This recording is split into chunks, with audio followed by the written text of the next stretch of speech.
mina olen Gregor ja tere tulemast tagasi YouTube'ide kanalisse. Missugune nägi välja sinu esimene hetk siin planeedil? Kas see nägi välja pigem selline või see nägi välja pigem selline? Vot, mina ka ei tea, kumb nüüd päris õige oleks, aga oletame, et see on õige ja lähme sellega siit edasi nüüd. Nii, ma jutustan teile ühe loo nüüd. Käes on 20. oktoober aasta 2000 ja kell on saanud nii umbes 9:30 õhtul.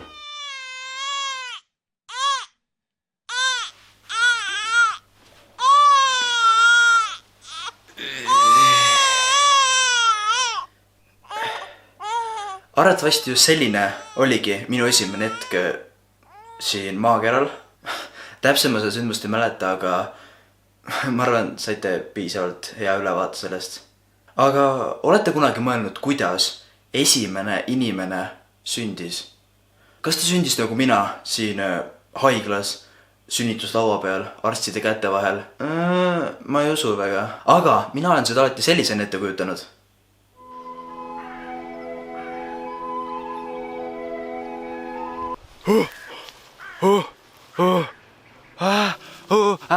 Hei sina, meisterdis. Selle koha nimeks on planeet Maa. Planeet Maa.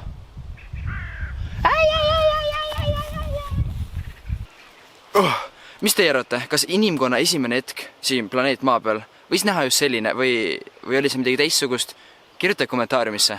Aga enne inimesi oli ju planeet Maa peal igasuguseid loomi, näiteks dinosaurused. Aga kuidas tekkis see sama pind, mille peal me igapäevaselt seisame? Milline oli planeet Maa esimene hetk? Kunagi, ammu, miljardid aastat tagasi oli meie planeet väike kivitükikene suures universumis.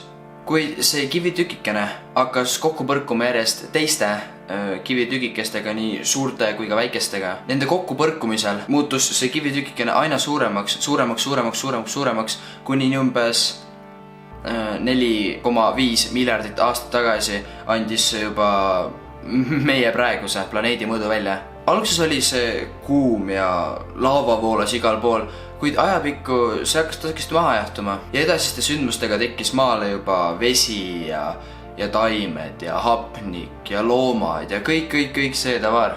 Ja nii see läkski edasi, aga kuidas tekkisid need kivitükikesed, millest maa alguse sai? Või oot, las ma küsin veel parem küsimuse. Milline oli universumi esimene hetk? Las ma räägin teile kohe. Kujutage ette, ei midagi. Sõna otseses mõttes ei midagi. Enne universumi tekkimist ei olnud olemas mitte midagi. Ei olnud valgust, ei olnud galaktikaid, ei olnud planeete, ei olnud Trumpi, kes oleks USA president.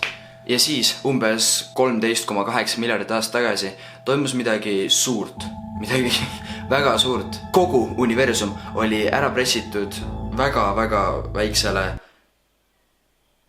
alale ja kuna kõik oli sinna alale väga tihedalt kokku ära pressitud, siis arvatavasti seal oli väga kõrge temperatuur, nagu väga kõrge temperatuur. Kuid siis järsku toimus plahvatuslik paisumine ja sellest kõigest tekkisid tähed ja tähtede plahvatamisest omakorda juba uued elemendid ja nii see kõik edasi läkski kuni selle hetkeni, kus me täna oleme. Jah. Okei, ma ei tea, kui palju see nüüd oli just minu esimene kord video. Ma loodan, see ei enam-vähem sinna teemasse, aga ma mõtlesin, siuke tuleks huvitav video. No alguses oli minu esimene kord, siis lõpp kuidagi kadus ära. Okei, ma loodan, teile meeldis see. Kui teile meeldis, siis like või saaks subscribe sellele kanalile. Kindlasti minge vaadake ka minu kanal üle, kui te veel ei tea, kes ma olen. Siis ma olen Gregor. Tere, meeldi tutvuda sinuga. Ja näeme juba järgmine kolmapäev teid uue teemaga. Noh, teate küll seda YouTube'ide asja, see on juba vana teema, on. Nii et mul vist ei olegi midagi rohkemat öelda kui